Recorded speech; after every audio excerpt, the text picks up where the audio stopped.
Greetings, YouTube, and welcome to the first installation in a series for Lunar Battle. Now, we've gone astray from a normal Let's Play or tutorial walkthrough.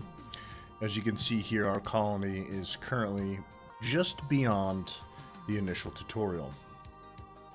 What we've seen from social media and from outreach from all players, some people are struggling with things like inventory management, storage space, colonist workload, and a few other things that we'll get deeper into within later episodes. We decided to put this quick YouTube video together to clarify some pro tips to help players progress through tough spots that might not be so clear when just opening a game like this for the first time. While this is a very charming and lightweight mobile simulation game, it has deep-rooted sim aspects. So some things you will see across the genre, like min-maxing and micromanagement and stuff like that, are really going to come into effect here in this game. As you can see, the first thing you're probably going to notice is we have some roads built down the bottom here that are not leading anywhere. They're just roads. Well, they're not roads for just the sake of roads. One of the very important aspects of a simulation game is planning. Taking the time to think about how your colony layout is going to play. So, in the very beginning, to take the time to just place a couple of buildings to kind of get a feel for the size of them and the grid that you're working with. Go another step further and draw out the roads. As you can see here, we have some of our production buildings, some of our farms, just going across from left to right, I should say from bottom left to top right. You'll notice the same thing below, as well as with our residencies up top here. All of our different small houses and, excuse me, our oxygen generators as well. Keeping the roads to a minimum allows your workers to get back and forth to places the fastest. And we say the fastest because the more roads you have between each individual building allows them more paths to take when they're wandering and trying to get to their next job. So you want to have enough to where they're not going out of their way to get somewhere, but at the same time you don't want to have too many. This way the options for them get exponential, and it may hinder their performance and efficiency of getting items to certain buildings or collecting items from your production. This is what is called min-maxing, or part of min-maxing, we should say. Allowing for some planning up front gives you the opportunity to make sure everything is laid out efficiently and effectively. And that ties into another struggle area for some people, is inventory management. You can see now that some of these buildings have these little yellow-greenish icons, and what those mean is the building is full. When you click on them, you can see that here. Well, the same thing applies for your warehouse.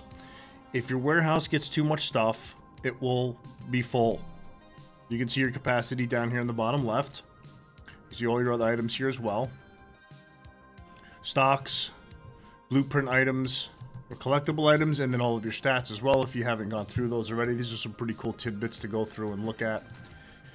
But one of the things you can do by managing your inventory to help keep it low, you can see it's almost full. Well, what happens when it gets full? When your warehouse gets full, your colonists have no place to put things.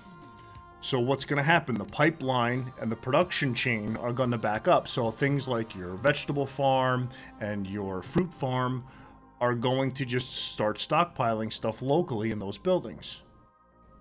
When those get full, your workers are going to stop working at those buildings. They're going to go on to something else. And so on until everything is full and they're not doing anything. So while some people have been mentioning that they feel that this is broken, this mechanic you will see across many different levels of simulation game. We're here to tell you it's hard, yes, but it's not impossible. one of the things you can do is if you have progressed far enough through the story and you have this marketplace open, as you can see, we already have a couple of items that we've sold on the marketplace. You can take items from your inventory. So you can see all of your stock here, your inventory.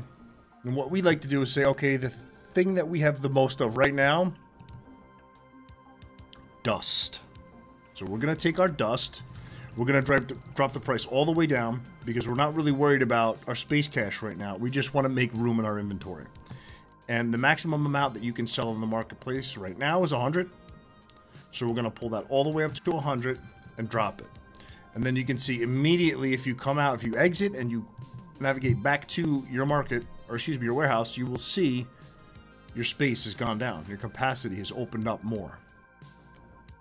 This is one quick, simple step to manage inventory. So now you can see you have all of these over here that are full. Well, what's happening? Why are they full? Because they're backed up here locally. You can see on the left-hand side, this is your efficiency and how much is held in each individual one. Okay, and as they go down a little more, there's 7, there's 6. You can see your actual colonists going now, and almost all of those icons for your individual buildings being full are now gone. The dust is a big one. It makes lots of dust. One of the other things you can do, it's called micromanagement within your game, is you can take and turn these on and off. Right? You can disable them or enable them. You can also individually manage the workers on the inside. So you can turn these on or off. And then once available workers are around, they will go back and fill those spots. As you can see, there's no workers now because we just removed all of them. But we turn it back on after a while and things start to settle and balance. It'll go away. And there it goes. One of the other things that people have been mentioning has been reward items. And we have a couple sitting in here that we've achieved, but we have not claimed yet.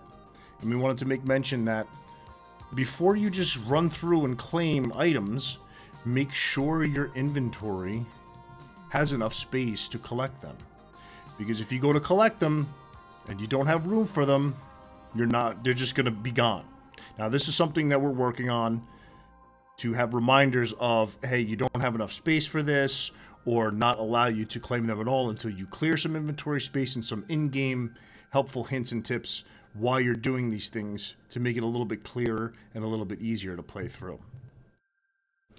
So those are it for basic inventory management, and we want to keep these videos short and simple. So if you liked what you saw, drop a like, subscribe to the channel so you get notifications. Don't forget to click the bell so when we put up new content you can see it. And if you have other suggestions of areas where you may be struggling or just other items that you'd like to see for Lunar Battle, please let us know. Check out all of our social links in the description below, as well as game information on where you can get it. Thanks for stopping by. We'll see you next time.